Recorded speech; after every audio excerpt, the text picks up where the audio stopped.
প্রশস্ত সড়ক আর আধুনিক নকশার সারিবদ্ধ ছোট বড় দালানের নান্দনিক অফিস পাড়া, মাঝে ছোট ছোট জলাধার আর মেট্রো রেলের ছুটে চলা। গুগল ম্যাপে চোখ রাখলে দেখা যাবে এলাকা জুড়ে সবুজের সমারোহ ও খোলা জায়গা। রাজধানীতে এমন দৃশ্য খুঁজে পাওয়া দুরূহ ব্যাপার। তাই নগরবাসীর কাছে শেরেবাংলা নগরের পাল্টে যাওয়া এই রূপটা সত্যিই বিস্ময়কর। জন্মের পর থেকেই শেরেবাংলা নগরে বাস করছেন ৫০ মিজানুর রহমান। তার জন্মস্থানের পাল্টে যাওয়াকে দেখেছেন খুব কাছ থেকেই। বলেন, নতুন সরকারি অফিসগুলো এই অঞ্চলটিকে সম্পূর্ণ অন্য রূপ দিয়েছে। ২ দশক আগেও এই এলাকা এরকম ছিল না।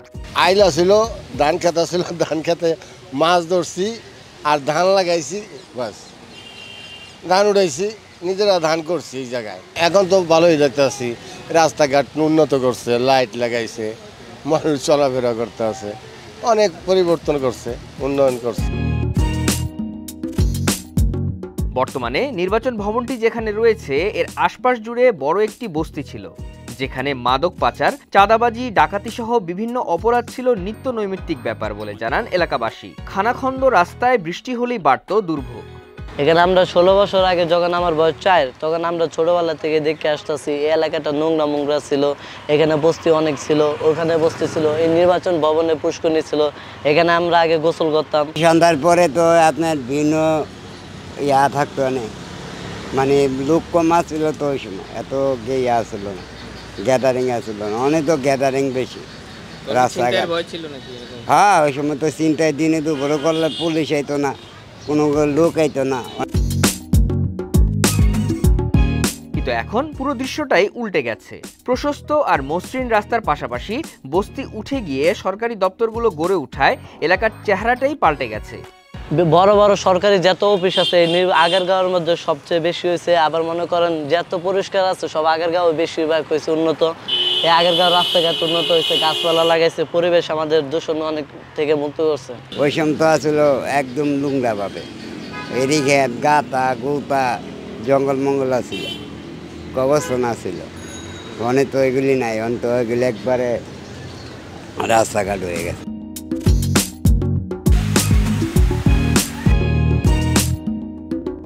অবশ্য শেরেবাংলা নগরের এই আধুনিকায়ন শুরু হয় জাতীয় সংসদ ভবন নির্মাণকে কেন্দ্র করে। আমেরিকান স্থপতি লুই কান ১৯৬২ সালে এই প্রকল্পের জন্য কমিশন লাভ করেন এবং ১৯৭৪ সালে তার মৃত্যুর আগ পর্যন্ত নকশায় কাজ করেন। নানা চড়াই উতরাই পেরিয়ে ১৯৮২ সালে বিশ্ব স্থাপত্যকলার অনন্য এই নিদর্শনের উদ্বোধন করা হয়।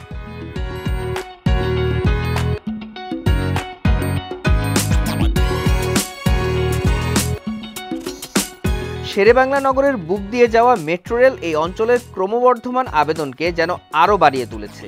নগরের এই অঞ্চলটিকে দেখলে এক টুকরো বিদেশ বলে মনে হয় এলাকাবাসী।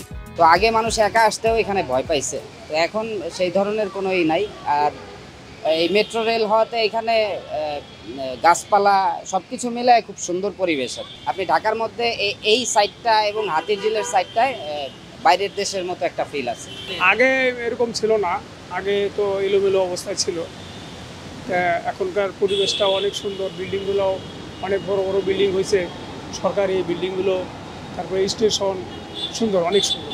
আগে এলাকাটা ছিল বস্তি এলাকা, প্রায় ক্রাইম হতো, মারামারি হতো। সার্বিকভাবে এলাকাটা খুবই অনুন্নত ছিল এবং বর্তমানে এটা আমরা খুবই উন্নত দেখছি।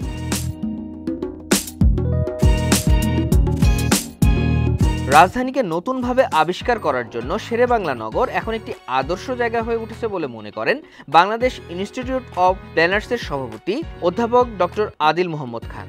তবে এই অঞ্চলের পরিবেশ, পরিবহন প্রভাব এবং জনসেবা নিয়ে আরও সামগ্রিক চিন্তাভাবনা করার সুযোগ রয়েছে বলে জানান তিনি।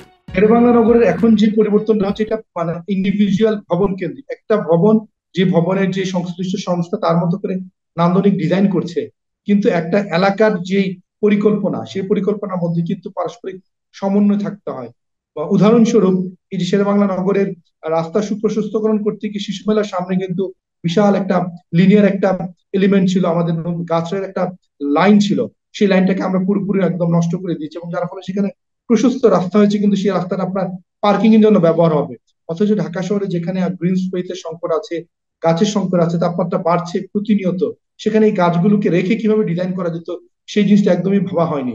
অনেক পুকুর জলাশয় ছিল, সেই পুকুর জলাশয়কে ভরাট করে নতুন নতুন ভবন হয়েছে। অথচ সেই জলাশয়গুলোকে যদি রক্ষা করতে পারতাম, নতুন ভবনের জায়গা কিন্তু ছিল, জলাশয় ভরাট করার যে আমাদের যে প্রবণতা, সেই প্রবণতাটা কিন্তু আত্মবিধ্বংসী। আবার এত বড় কমপ্লেক্স এবং বিভিন্ন ধরনের ভবনে প্রচুর আমাদের ট্রাফিক ডিমান্ড হতে পারে, তাহলে সেই ডিমান্ডকে মিটিগেট করার জন্য আমাদের পার্কিং কে সুস্পষ্টভাবে নির্দিষ্ট করা এবং সেখানে আমাদের যে ট্রাফিক মোবিলিটি প্ল্যান তৈরি করা, সেগুলো এখনো দেখা যাচ্ছে না।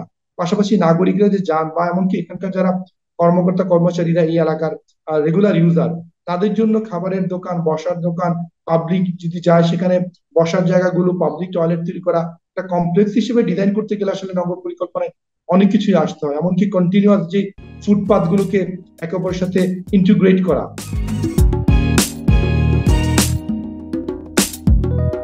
বিচ্ছিন্ন পরিকল্পনা না করে সঠিক পরিকল্পনায় এগুলে এই এলাকাটি নগরবাসীর বিনোদনের অন্যতম একটি জায়গা হতে পারে বলে মনে করেন এই নগর পরিকল্পনাবিদ।